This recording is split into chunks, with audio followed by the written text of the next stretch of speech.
Você pesquisa aí, PVC? Pesquiso. Enquanto isso, eu coloco na nossa conversa o Igor Siqueira, já que estamos falando neste momento em meio à data FIFA, e o Dorival Júnior concedeu uma entrevista agora há pouco, nesta manhãzinha, falando sobre a preparação do Brasil para o jogo contra o Chile, que é amanhã, e contra o Peru na terça-feira que vem. Igor, o que ele falou de mais legal aí? Bom dia, Domi, bom dia, PVC. É o mesmo árbitro, PVC, Rafael Rodrigo Klein, só para avisar. Ah, tá. É ele sim. Mas vai dar bom dia para mim, cara? E o bom dia para mim? Hã? Bom dia, Danilo. Bom dia você já estava conversando aqui nos bastidores. O bom dia tá dado desde cedo aí, que o Dorival Júnior e a seleção brasileira fizeram a gente acordar mais cedo hoje por conta dessa coletiva que a Domi mencionou. Coletiva marcada para 8h55 da madrugada, horário de Brasília. Lucas Musetti estava lá em loco, acompanhou pelo nosso time do UOL, e eu estava dando suporte aqui da minha casa, aqui no Rio de Janeiro, mas claro, para trazer para vocês um resumo aqui da situação toda, enfim, por questões logísticas também a gente consegue fazer essa conexão de forma mais efetiva. E o Dorival, a grande notícia é a confirmação, né, do Igor Jesus como centroavante da seleção nesse jogo contra o Chile, amanhã pelas eliminatórias, um momento em que o Dorival reforça a preferência por um centroavante mais encorpado, mais presença de área, que vá pressionar mais a linha de defesa, e na visão dele, e a gente pode até discutir isso, não é o Endrick esse cara para fazer essa função. Então já não seria o Endrick na data FIFA anterior, né, que tinha pensado com o Pedro, e agora, numa nova convocação, também não é o Endrick, é o Igor Jesus que o Dorival quer que ocupe essa função, faça esse papel de camisa 9. E além dele, do Igor Jesus, atacante do Botafogo, também a confirmação do Abner na lateral esquerda, e aí outro jogador para a alegria de John Textor, da Eagle Holding, Eagle Football aí, marcando presença na seleção brasileira. E se não fosse o Abner, seria o Alex Telles, então ia ficar basicamente tudo dentro do mesmo multiclube ali. E em relação a esse ataque, né, voltando à situação do ataque, não só uma combinação que tenha o Igor Jesus, mas fazendo com que o Rafinha atue de forma mais centralizada, espelhando o que ele faz no Barcelona, tendo o Savinho pela direita, o Rodrigo aberto pela esquerda, já que não temos o Vinícius Júnior dessa vez, e o meio-campo formado por André e Paquetá. Essa foi a confirmação e um resumo, né, das explicações dadas pelo Dorival nessa coletiva de hoje cedo, gente. Ô Igor, mas como é que tá o clima aí? Porque é um momento de pressão, né? A seleção tá em 5º lugar nas eliminatórias, não teve resultados bons, e queria saber se você sentiu o Dorival diferente, como é que tava o bastidor da seleção. Não, o que a gente percebe de posicionamento do Dorival, tanto também no Rodrigo Caetano, é que ninguém está confortável com a falta de resultados. Mas, ao mesmo tempo, eles estão pagando um preço pela tentativa incessante do Dorival de mudar o time a cada jogo. Cada situação, eles não estão conseguindo, apesar do período de Copa América, que foi mais longo para treino, para aplicação de uma ideia que ele queria, a ideia na prática não funcionou na Copa América, ele está constantemente testando uma ideia nova. Agora, um meio-campo novo, né, com uma formação nova, tira o Bruno Guimarães, coloca um Paquetá, que é um jogador com uma dinâmica diferente, e essa própria alternativa aí de ataque com esses caras todos que eu mencionei. A volta do Rafinha, que não estava na data FIFA anterior, né, porque estava suspenso em um dos jogos, ele optou por nem levar. Então, o Dorival, ele admite isso, né, e cita isso como argumento, né, porque a gente está alterando, o Rodrigo Caetano falou ontem sobre isso também, sobre essa situação toda. Ele entende que situações extremas, né, ou difíceis vão demandar essa necessidade de umas mudanças mais abruptas e mais frequentes até que o time se encaixe. Né? A dúvida que fica é se ele mudar tanto, ajuda ou atrapalha esse encaixe do time para, de fato, que a seleção seja mais consistente sob o comando dele. Então, a gente está nessa expectativa. O Chile, por mais que seja um jogo fora de casa, é uma das piores seleções nesse momento das eliminatórias. Então, talvez o momento mais propício da seleção ao longo das últimas partidas com o Dorival Júnior seja, de fato, engrenar contra esse Chile, mostrar algo valioso contra esse Chile, pensando também numa sequência contra o Peru, terça-feira que vem. Então, essa situação, ninguém está confortável, ninguém está satisfeito, mas fica nesse ciclo, né? O Brasil não engrena porque ele muda muito, ou ele muda muito porque o Brasil não engrena. Então, fica nesse dilema, mas o fato é que as alterações estão acontecendo e o Brasil não tem apresentado resultados e nem desempenho, né, que a torcida espera, que a própria comissão espera.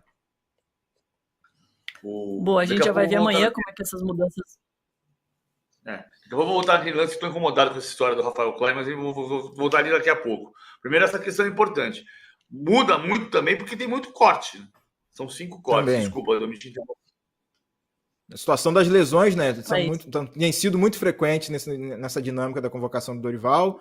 Nessa a gente não tem o Vinícius Júnior cortado, o Militão cortado, então alterações também na zaga, enfim, praticamente Arana, no lateral esquerdo, então são alterações, o próprio Alisson, claro que a presença do goleiro influencia menos no jogo, né? Mas troca o Alisson pelo Erisson por conta desse contexto todo.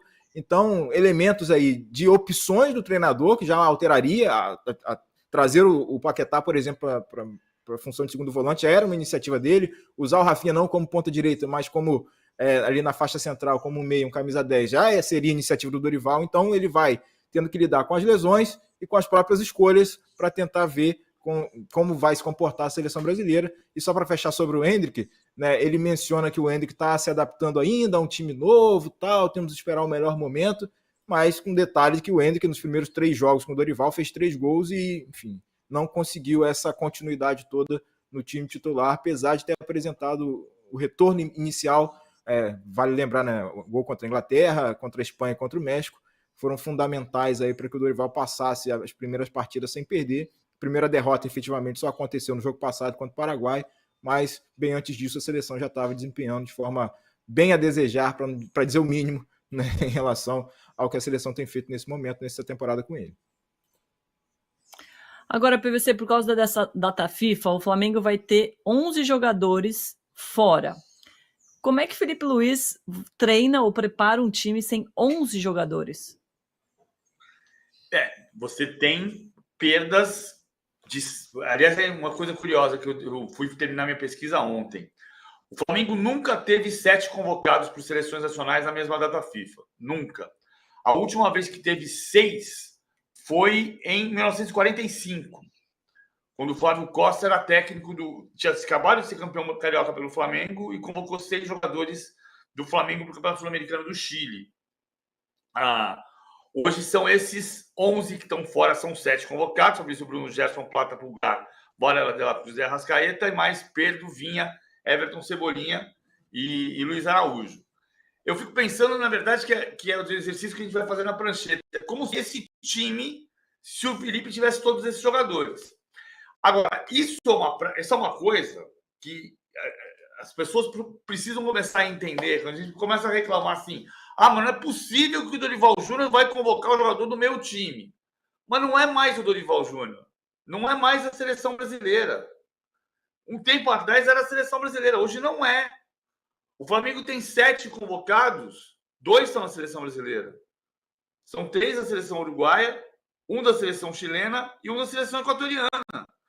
A data FIFA foi criada justamente por isso.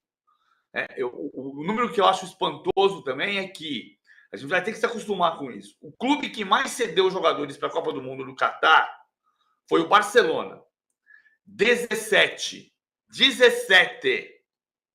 Nesta data FIFA, o Manchester City cedeu 13 jogadores para seleções de Portugal, da Croácia, da Inglaterra, do Brasil.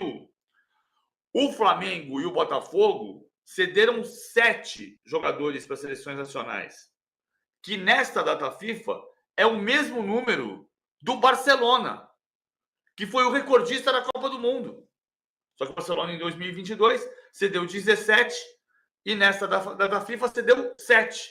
Exatamente igual ao Flamengo e ao Botafogo. Então a gente vai ter que somar. O que acontece com o técnico do Barcelona quando ele tem uma data FIFA? Ele vai para o treino e fica assim. Acho que vou tomar um café. Pega um café, toma uma água, porque não tem que jogar treino para quem? PVC, e é curioso, né, que o regulamento brasileiro em relação a estrangeiros ele vai evoluindo e aumentando o número de estrangeiros justamente para abraçar mais o mercado sul-americano. Só que o calendário não evolui junto a ponto de parar durante a data FIFA. Então, houve um descasamento, há um descasamento aí, e aí os clubes contratando mais gente relevante para o nosso mercado sul-americano, enfim, latino-americano em geral, e o calendário brasileiro não acompanha essa modernização ou globalização do regulamento em termos de presença de estrangeiros aqui no futebol brasileiro. Tá, muda. Você está muda. Desculpa, é que tá uma quebradeira aqui no vizinho, eu tô mutando, peço perdão. PVC, vou pedir pro JP rodar a vinheta para você explicar como é que ficaria esse time pro Felipe Luiz com esses 11 jogadores à disposição e como fica sem esses 11.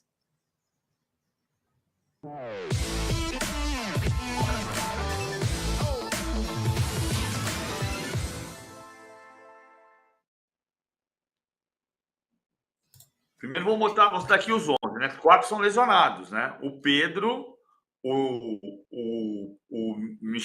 Everton Cebolinha, o Luiz Araújo. Qual é o quarto lesionado mesmo? Fugiu. O são Vinha. 4 machucados. O Vinha, que está aqui. Então você tem pontos positivos e negativos para o estilo do Felipe Luiz. Por exemplo, o Gabigol, o Arrascaeta pressionam mais do que o Pedro. E a grande característica do Felipe Luiz, ainda que a gente tenha aqui, eu estou desenhando um 4-2-3-1, que é como eu vi o Flamengo jogar nos 2 primeiros jogos do Felipe Luiz, mas a grande característica do Felipe Luiz não é o desenho tático, é a pressão, é subir, pressionar a saída de jogo. Então, faz muita falta um jogador como o Pulgar, porque o Pulgar sabe subir a hora certa para pressionar. O detalhe da pressão não é subir o teu time, é subir na hora de dar o bote no lugar certo e na hora certa. E isso é que requer treinamento. O Everton Cebolinha pressiona. O Plata pressiona. O Pedro não pressiona. O Arrascaeta cerca, mas ajuda. O Gerson pressiona. O Vinha ajuda a pressionar. Varela também. Então, se você pensar que você tem hoje um time do Felipe Luiz com Wesley, Léo Ortiz, Léo Pereira e Ayrton Lucas. Eu, por exemplo, acho o Léo Ortiz um brilhante jogador para a construção do jogo. Mas o Fabrício Bruno é mais rápido do que ele. O que significa que quando você subir teu time, na hora que você tomar uma bola longa, o Fabrício Bruno vai ter mais velocidade que o Léo Ortiz, que melhorou muito nesse aspecto da cobertura também. Mas o Fabrício Bruno é mais rápido. Então você ter Varela, Fabrício Bruno, Pulgar, improvisando aqui de zagueiro, Vinha, Gerson, De La Cruz, Luiz Araújo, De Arrascaeta, Everton Cebolinha, Pedro. Olha que time tem aqui. Só falta o goleiro, né? Em compensação, tem 2. Tem um a mais na linha machucado e tem um goleiro que não está machucado. Mas a questão central é esses jogadores que estariam treinando para fazer esse tipo de jogo. A pressão. Por exemplo, para conseguir o Pedro, se não tivesse machucado e pudesse treinar, conseguir um pouco mais de capacidade de pressionar a saída de bola. Porque quando o Pedro voltar, se o Felipe Luiz for o técnico ainda, o Felipe Luiz vai tentar trabalhar para que o Pedro pressione mais. E isso exige treino, que ele não vai poder fazer nessa semana com esses 11 jogadores. Vamos ver como é que vai ficar na volta, que a gente sabe que data FIFA piora muitos times, mas melhora alguns, né? Igor, obrigada pelas informações e até breve. Deixa eu só voltar naquele assunto, porque eu fiquei encafifado. Então. O Rafael Rodrigo Klein expulsou o Gregory pela cotovelada no Santiago Arias. O Rafael Rodrigo Klein também expulsou o André Ramalho no Corinthians e São Paulo pela cotovelada no Luciano. Qual que é o terceiro lance? É o Flamengo e Botafogo? Eles estão mencionando a De La Cruz no Flamengo-Bahia. Teve um encontrão, aí foi ignorado, aí, enfim, pela equipe como um todo, né? O VAR não chamou, ninguém chamou, enfim, teve um choque ali do De La Cruz que ele aparentemente usou o braço. Mas é um ponto que eu acho, Igor, vê se eu estou errado. Os lances são semelhantes, mas não são iguais.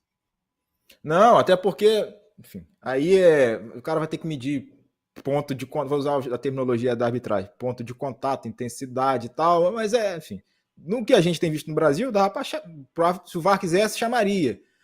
Mas aí o pessoal fica talvez tentando forçar apontar uma situação, levar para um lado de manipulação, algo que a gente já vê no Campeonato Brasileiro, que é a falta de critério. Então, aí a minha opinião em relação a esse caso todo é mais um episódio de falta de critério, que a gente vê lances cinzentos para um lado, lance que aparentemente não foi nada para o outro. O fato é que o Gregory naquela ocasião saiu com uma marca comprovando, né, naquela situação aparentemente, né, que houve um toque no braço, da questão do jogador do Botafogo, foi justamente o jogo da eliminação É um jogo que acabou catapultando a eliminação do Botafogo da Copa do Brasil, e a torcida, é óbvio, que fica muito reticente diante disso, diante de uma imagem que mostra talvez um choque mais contundente, mais intenso, e aí vai fazer esse paralelo para apontar uma alegada falta de critério da arbitragem, que a gente já convive no futebol brasileiro como um todo, mas querem levar esse lance para um viés de manipulação, né? Aproveitando o assunto que vocês estavam comentando anteriormente sobre o campeonato foi roubado, não sei o quê, enfim, alguém roubou, manipulou, etc. E tal. Então, acho que é esse o contexto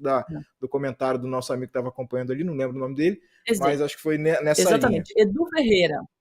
E ele mandou mais um superchat aqui. Valeu, Edu. Ele disse que o do Gregory foi vergonhoso. Muito bem, dito. Tá aí a opinião dele, muita gente concordando com ele aqui no chat, algumas pessoas concordando com o PVC e com o Igor. É o que fica, né? A arbitragem que não tem muito critério. E aí, diante de tantas denúncias de manipulação, a gente tem que aguardar para tomar mais conclusões, mas aí o torcedor sempre vai achar que tá puxando, que tá manipulando contra o time dele, né? Infelizmente, é isso que causa essa CPI. Tem um lado muito bom, mas tem um lado muito ruim para a imagem do futebol brasileiro. Igor, obrigado pelas informações, até breve. Valeu, voltamos qualquer dia aí. Um abraço. Boa. Valeu. A gente se despede do Igor para colocar na nossa conversa o Jorge Macedo, que é